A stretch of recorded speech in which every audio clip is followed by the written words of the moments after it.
موسم کافی خوشگوار تھا. وہ ابھی راستے میں ہی تھی کہ اسے لگا کہ کوئی اس کی پیروی کر رہا ہے. اس کے چلنے میں تیزی لائی لیکن بےسود ایک گاڑی اس کے سامنے آ کر رکی. اس میں دو لڑکے بیٹھے ہوتے. نہ چاہتے ہوئے بھی اسے رکنا پڑا. گاڑی میں سے ایک لڑکا باہر نکلا جو کل سے ہی بدماش ٹائپ لگتا تھا. اس کے سامنے آ کر کھڑا ہو گیا. تم نے ناگواری سے اس کی طرف دیکھا. اس وقت سر پر حجاب کی لمبی سی کاری چادر اسے ڈھکی ہوئی تھی. اس شخص نے اس کی کلائی تھامنی چاہی تو فوراً سے بہتر پیچھے ہوئی گاڑی میں بیٹھا. وہ شخص جو سب کچھ دیکھ رہا تھا نہ جانے کس احساس کے تحت باہر نکلا اور اپنے ساتھی کو کچھ کہا. پہلے لڑکے کی نسبت دوسرے لڑکے کے چہرے پر سنجیدگی تھی جبکہ پہلے والا لڑکا فوراً آ کر گاڑی میں بیٹھ گیا. تو انہوں نے ناگواری سے دوسرے لڑکے کی جانب دیکھا. دونوں کی نظریں ملی تو آگے کی جانب بڑھ گئی لیکن وہ لڑکا ابھی بھی اس کی راہ تک رہا تھا. ہوش کی دنیا میں واپس آیا جب پہلے لڑکے نے ہارن بجایا. وہ غصے سے گاڑی کی جانب بڑھا. کیا بدتمیزی تھی. وہ تقریباً غصے سے دھاڑا. کیا ہوا؟ ریلیکس یار. کیا مطلب ریلیکس؟ تم نے کہا تھا کہ تم اس کو جانتے ہو. لیکن اس کی ناگواری سے واضح ہو رہا تھا کہ وہ تم کو جانتے تک نہیں ہے. اس نے غصے سے کہا یار تو باہر سے آیا ہے, لگتا نہیں ہے ابھی بھی وہی پرانی سوچ ہے تیری. تو ابھی تک نہیں بدلا. اس نے ہنستے ہوئے کہا جبکہ آئل کا دل کر رہا تھا کہ ابھی اسی وقت اس کے دانت نکال دے. آئل نے اپنا بچپن باہر گزارا تھا مگر اپنی پیرنٹس کے ساتھ پاکستان شفٹ ہو گیا تھا. لیکن وہ اپنی حدود سے واقف تھا. اس نے کبھی بھی کسی بھی دائرے سے باہر نکلنے کی کوشش نہیں کی تھی. اس کے فادر بہت بڑے بزنس مین تھے. ابھی آئل کا کالج کمپلیٹ ہی ہوا تھا جب اس کے والدین کار حادثے میں اس دنیا سے رخصت ہو گئے تھے. تب سے اس کے چہرے پر سنجیدگی رہتی تھی. اس نے چھوٹی سی عمر میں ہی سارا بزنس سنبھال لیا تھا. تو باہر جانے کا یہ مطلب تو نہیں کہ انسان اپنے عقائد اور قوانین بھول جائے. آئل نے تنزیہ لہجے میں کہا. اچھا سوری یار, چل اب عالیہ ویٹ کر رہی ہوگی. اس نے کمینگی سے کہا جبکہ آئل افسوس سے اس کی جانب دیکھتا رہا. آئل کچھ عرصے پہلے ہی عفان سے دوستی ہوئی تھی. آئل لڑکیوں سے دور بھاگتا تھا جبکہ وہ بالکل مختلف تھا. آئل نے ایک کلب کے باہر گاڑی روکی. جاؤ, تم نہیں آؤ گے اندر؟ عفان نے سوال کیا. تم جانتے ہو یہ سب میں بالکل پسند نہیں کرتا. ہاں یار میں جانتا ہوں, تو بس ایک بار چل دو صحیح, بہت مزہ آئے گا. عفان نے زور دیا. سمجھ نہیں آتی تمہیں ایک بار, اب کی بار. آئل داڑا. اوکے برو, جا رہا ہوں, ٹیک کیئر. عفان جی کے گھر گاڑی سے باہر نکل گیا جبکہ آئل نے گاڑی آگے بڑھا لی تھی. تو گھر آئی تو اس کی حالت بہت گیر ہو رہی تھی. کیا ہوا بیٹا, ٹھیک تو ہو؟ کیوں پسینے آ رہے ہیں تمہیں؟ آنی نے پریشانی سے سوال کیا. نہیں کچھ نہیں, دراصل پیدل آئی ہوں نا تو اسی لیے. اس نے فوراً سے بہتر بات بدلی. بیٹا آپ کی بات ہے. آنی کو جیسے تسلی نہیں ہوئی. جی میری پیاری آنی سی. آنی پکی بات ہے. اس نے اپنے آپ کو نارمل کرتے ہوئے ان کے گلے لگتے ہوئے کہا تھا. چلو پھر آپ فریش ہو جاؤ, میں کھانا لگاتی ہوں. نہیں مجھے بھوک نہیں ہے, سر میں بہت درد ہے, میں آرام کروں گی. وہ ان کی گود میں سر رکھے ہی لیٹ گئی تو آنی اس کے بالوں میں انگلیاں پھیرنے لگی. کیسا گزرا دن؟ اچھا تھا, اس نے مختصر سا جواب دیا. وہ آج ہونے والی رودات آنی کو سنا کر پریشان نہیں کرنا چاہتی تھی. چلو بیٹا تم تھوڑی دیر سو جاؤ, میں ذرا کام دیکھ لوں. وہ اسے پیار کرتی باہر چلی گئی تھی جبکہ دور سوچ میں پڑ گئی. کیسے وہ اچانک سے لڑکا آیا تھا اور اس کی کلائی تھامنی چاہیے تھی. لیکن پھر دوسرے لڑکی کا آنا سب کچھ اس کے دماغ میں گردش کر رہا تھا. اسے ان دونوں لڑکوں سے وحشت ہو رہی تھی. اس کا بس نہیں چل رہا تھا کہ وہ اس کا قتل کر دے. انہیں سوچوں میں نہ جانے وہ کب نیند کی وادیوں میں گم ہو گئی. ہیلو, کہاں ہو تم آہل؟ عفان نے اسے فون کرتے ہوئے سیدھا سوال کیا تھا. کیوں یار, آج تو پلیز مجھے یونی سے پک کر لے گا. خیریت تو ہے؟ ہاں یار وہ میں بعد میں بتاؤں گا, پلیز تو پہلے مجھے پک کر سکتا ہے؟ اوکے میں آ جاؤں گا. Thank you. عفان نے کہتے ہی فون کٹ کر دیا. کل والا کہ اسے ابھی تک یاد تھا مگر دوست تھا تو جانا پڑ رہا تھا. اس نے اپنا فون اور گاڑی کی چابیاں اٹھائی اور باہر کی جانب بڑھ گیا. کچھ ہی دیر میں وہ یونی کے باہر کھڑا تھا کیونکہ چھٹی کا ٹائم ہو چکا تھا. میں باہر کھڑا ہوں, تم آئے کیوں نہیں ابھی تک؟ آئل نے فون اٹھانے کے ساتھ ہی کہنا شروع کر دیا. یار تھوڑا سا کام ہے وہ بس کر لوں, آدھا گھنٹہ لگے گا. ایسا کر تو اندر آ جا. میں کیسے اندر آ جاؤں؟ ظاہری بات ہے ٹانگوں سے چل کر ہی آؤ گے, عفان نے کہا اور فون کاٹ دیا. آئل کو ناچار اندر جانا پڑا کیونکہ اس کا واپس جانے کا کوئی موڈ ہی نہیں تھا. ابھی وہ اندر انٹر ہی ہوا تھا کہ ایک اور ہی دنیا آباد تھی. ہر طرف وہ مہنگائی تھی, ہر جگہ لڑکے اور لڑکیاں ٹولی کی صورت میں کھڑے باتیں کر رہے تھے. بلیک شرٹ اور پینٹ پر سن گلاسز چڑھائے, چہرے پر سنجیدگی لیے وہ قیامت ڈھا رہا تھا اور بہت سی لڑکیوں کی نظروں کا مرکز بھی بنا ہوا تھا. وہ آگے بڑھا. وہ اپنے اوپر نظریں بخوبی محسوس کر سکتا تھا بغیر کسی کی طرف توجہ دیے. وہاں موجود گراؤنڈ میں جا کر بیٹھ گیا اور عفان کا انتظار کرنے لگا. ابھی وہ ادھر ادھر دیکھ ہی رہا تھا جب اس کی نظر اسی لڑکی پر پڑی. وہ آج بھی سر پر حجاب لیے اپنی گرد کالی لمبی چادر پہنے ہوئے تھی. چہرے پر معصومیت واضح تھی. اپنے ارد گرد سے بے خبر نظر جھکائے آگے بڑھ رہی تھی. وہ چند پل یوں ہی اسے دیکھتا رہا. جانے کیوں وہ اسے سب سے الگ لگی تھی. باقی لڑکیوں کی طرح کسی بھی آسائش سے پاک چہرے پر ایک عجیب سی چمک تھی جو اسے ان سب سے منفرد بناتی تھی. وہ خاموشی سے بغیر کسی کی طرف دیکھے گراؤنڈ میں آ کر بیٹھ گئی اور وین کا انتظار کرنے لگی. ابھی وین کے آنے میں ٹائم تھا. اس نے اپنے بیگ سے ایک کتاب نکالی اور اس میں مینگو کی جانے بغیر کہ سامنے بیٹھا شخص اس کی ہر چیز پر نظر رکھے ہوئے. وہ کتاب پڑھنے میں اس قدر محو تھی کہ اسے پتہ ہی نہ چلا کہ کب وہ شخص آیا اور اس کے سامنے آ کر کھڑا ہو گیا. اس نے نظر اٹھا کر چہرہ دیکھا تو چہرے پر ناگواری چھا گئی. ہیلو، میں نے دیکھا ہے کہ آپ ہیں تو سوچا کہ سلام ہی کر لوں. اگر کوئی اور شخص اس کو دیکھتا تو یقین ہی نہ کر پاتا کہ یہ وہی آئلے لڑکیوں سے دور بھاگنے والا. آج وہ خود ایک لڑکی کو مخاطب کر رہا تھا. کر لیا سلام، اب آپ جا سکتے ہیں. تور نے چہرے پر سخت تاثرات لیتے ہوئے کہا. دراصل مجھے اس دن کے لیے سوری کہنا تھا کہ کسی کے سامنے نہ جھکنے والا آج کسی اور کی غلطی پر بھی اپنے آپ کو جھکا گیا تھا. ہاں سوری. بہت سے آپ جیسے لوگ دیکھیں پہلے غلطی کرتے ہیں پھر معافی مانگنے آ جاتے ہیں یہ جانے بغیر کہ ان کی غلطی سے ایک لڑکی کی پوری زندگی برباد ہو سکتی ہے. دور کے لہجے میں سختی درائی تھی. کسی ایک کی نہ سننے والا آج خاموشی سے یہ سب بھی سن گیا تھا. دور اٹھی اور اپنا بیگ کندھے پر ڈالا اور سائڈ سے ہو کر گزرنے لگی. آہل نے بیگ تار اس کی کلائی تھام لی. دور بیگ تار پلٹی اور ایک تھپڑ اس کے منہ پر مارا. آہل پھٹی پھٹی آنکھوں سے یہ منظر دیکھ اور سمجھنے کی کوشش کر رہا تھا. وہاں موجود لڑکے اور لڑکیاں اب ان کی جانب متوجہ ہو گئے تھے. شرم نہیں آتی آپ کو یوں کسی کا ہاتھ پکڑتے ہوئے؟ پہلے معافی مانگتے ہیں پھر وہی بےہودہ حرکتیں کرتے ہیں. آپ جیسے مردی ہوتے ہیں جو اپنے ملک اور معاشرے کو بدنام کرتے ہیں. یوں کسی کو بھی بیچ راستے میں ہاتھ تھام لینا کہاں کی شرافت ہے؟ یوں کرنے سے دوسروں کی نظروں میں آپ ہیرو بنتے ہوں گے لیکن میری نظروں میں آپ کی کوئی حیثیت نہیں ہے. تم گھٹیا ہو یہ تو مجھے اسی دن پتہ چل گیا تھا لیکن آج مجھے یقین بھی ہو گیا ہے. اب کی بار تور کا لہجہ اتنا اونچا تھا سختی ہنوز برقرار تھی. وہ کچھ کہے بنا آگے کو بڑھ گئی اور باہر نکل گئی. جہاں وین کھڑی اسی کا انتظار کر رہی تھی. اسٹوڈنٹ کی بھیڑ دیکھ کر افان اس جانب آیا اور سامنے کا منظر دیکھ کر حیران رہ گا. آہل اس وقت غصے سے لال ہو رہا تھا. وہ بھی دور کے پیچھے باہر نکلا. افان بھی اس کے پیچھے بھاگا تھا. تم خود کو سمجھتے کیا ہو؟ ہاں، یہ سب کے سامنے مجھے بے عزت کیا اور میں چپ رہوں گا؟ خاموش تماشائی بنا سب کچھ دیکھتا رہوں گا اور برداشت کر جاؤں گا؟ تو یہ تمہاری بھول ہے. میں اپنی بے عزتی کا حساب تو ضرور لوں گا، یہ بات یاد رکھنا تم. اس کی کلائی تھامے آنکھوں میں غصہ لیے دھاڑتے ہوئے کہا. ضبط اس قدر مضبوط تھی کہ تور کی آنکھوں سے آنسو نکل گئے. ایک جھٹکے سے آئل نے اس کی کلائی چھوڑی اور اپنی گاڑی کی جانب بڑھ گیا. تور اب واقعی ڈر گئی تھی. اس میں جانے کہاں سے ہمت آ گئی تھی. اس نے اپنے ڈیفینس کے لیے وہ شدید قدم اٹھایا تھا لیکن اسے نہیں معلوم تھا کہ اس کی اس حرکت اس کے لیے کیا کیا مصیبت لا سکتی ہے. تور گھر پر پہنچی تو اس کی حالت کافی زیادہ خراب تھی لیکن اسے دھچکا تب لگا جب گھر پر آنی موجود نہیں تھی. اس نے ہر جگہ دیکھا کہیں بھی نظر نہیں آئی. وہ پریشانی سے ساتھ والے گھر کی جانب بڑھی اور جو انہوں نے کہا وہ سن کر ہی اسے لگا جسے اس کے پیروں سے زمین نکل گئی ہو. اس نے رکشا کروایا اور فوراً اسپتال کی جانب روانہ ہو گئی. وہ اس وقت اسپتال میں موجود تھی. اسے پتہ چلا کہ آنی کو بہت سیریس ہارٹ اٹیک ہوا تھا اسی لیے انہیں فوراً اسپتال میں ایڈمٹ کرایا گیا تھا. وہ کھڑی ڈاکٹر کا انتظار کر رہی تھی کہ ڈاکٹر کمرے سے باہر نکلے. آپ پیشنٹ کے ساتھ ہیں؟ انہوں نے پروفیشنل سے انداز میں پوچھا. جی، تور نے بے مشکل کہا. سوری، ہم نے بہت کوشش کی لیکن ہم انہیں بچا نہیں پائے. اٹیک بہت سیریس تھا، بچانا بہت مشکل تھا. وہ لفظ ادا کر رہے تھے اور تور کو لگ رہا تھا کہ وہ ختم ہو جائے گی. وہ کس طرح وہاں کھڑی تھی یہ صرف وہی جانتی تھی. ڈاکٹر تو یہ کہہ کر چلا گیا لیکن تور وہیں پر ڈھسی گئی. ایک ہی تو اس کا اپنا تھا، وہ بھی اس دنیا سے چلا گیا. آج اس بھری عارضی دنیا میں وہ اس کو اکیلا چھوڑ گیا تھا. اس کے آنسو مسلسل بہہ رہے تھے. آج اسے لگ رہا تھا کہ اس کے جینے کا مقصد ختم ہو گیا ہے. گھر میں محلے کی کچھ خواتین موجود تھیں. یوں اچانک سب کچھ ہو گیا تھا لیکن یہی تو زندگی ہے. وہ سب کچھ دیکھ اور سمجھ رہی تھی جیسے یقین نہیں کر پا رہی ہو. بیٹا حوصلہ کرو بچے، ایک خاتون نے اسے تسلی دیتے ہوئے کہا. اس کی آنکھ کھلی. سردی کے موسم میں بھی اس کے چہرے پر پسینہ تھا جیسے اس نے کوئی بھیانک خواب دیکھا.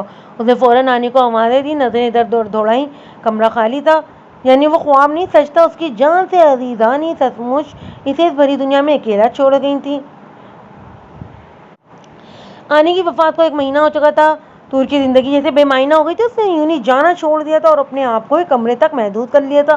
وہ راتوں کو اکثر ڈر جاتی لیکن بھلانے والا، اس کا ڈر ختم کرنے والا کوئی بھی نہ رہا تھا. آنی نے کچھ پیسے جوڑ رکھے تھے. گھر کا سامان بھی ختم ہو چکا تھا. وہ ہاتھ پر ہاتھ رکھے تو بالکل نہیں بیٹھ سکتی تھی. مرتی نہ کیا کرتی، اپنا حجاب لیا، چادر لی اور باہر کی جانب بڑھ گئی. پہلے کی طرح اس کے چہرے پر بالکل رونق نہیں رہی تھی. یوں معلوم ہوتا تھا جیسے باہر کے بعد خزاں آئی ہو. اگر کوئی اسے دیکھتا تو بالکل یقین نہیں کرتا کہ یہ وہی تور ہے.